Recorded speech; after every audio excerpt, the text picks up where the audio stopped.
Today I will be presenting my video on limited English proficient patients and people, otherwise known as LEP patients.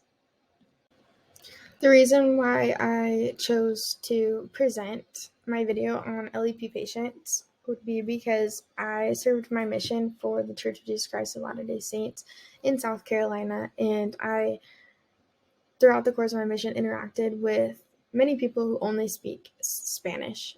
And these people really suffered from unequal access to healthcare and had a very difficult time receiving healthcare.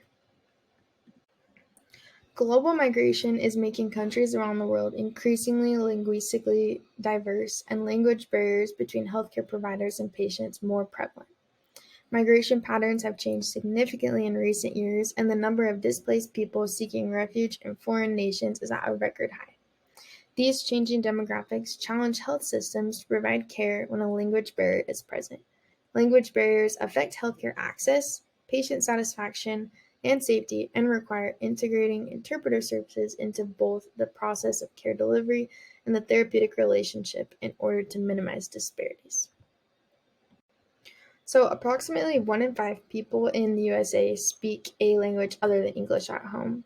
And this includes Spanish, Chinese, French, Tagalog, and Vietnamese being the most common. Among these 58 million people, 25 million have reported limited English proficiency. So these people have difficulty speaking, reading, writing, or even understanding English, which presents significant obstacles to accessing and receiving care in an English-dominant healthcare system. Due to language barriers, LEP patients have worse healthcare quality and outcomes and decreased access to preventative services. Both patients and providers believe that language barriers present serious obstacles to positive health outcomes.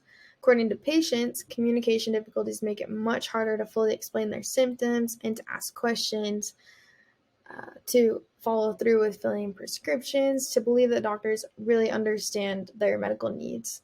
They also have a hard time understanding doctors' recommendations, and because of this, they don't want to see the doctor as often as they should. Healthcare providers feel like it's very difficult to understand patients at times and follow through on the information that they receive, and it's also hard to understand a patient's full medical history. And so to improvise, sometimes healthcare professionals use untrained staff, and this really is a challenge for healthcare providers to be able to meet the patient's needs.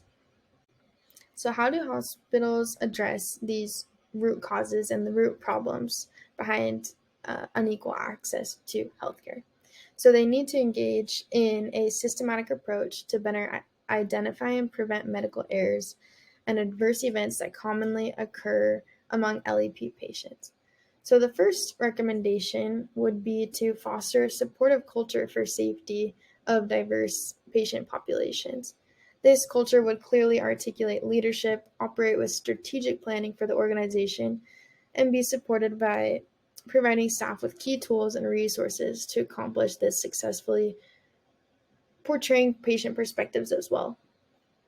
The other really important thing would be to provide trainings for the staff and implement systems that treat patients effectively and efficiently. LEP patients need to be monitored, and they need to use interpreters that understand cultural competency and advocacy.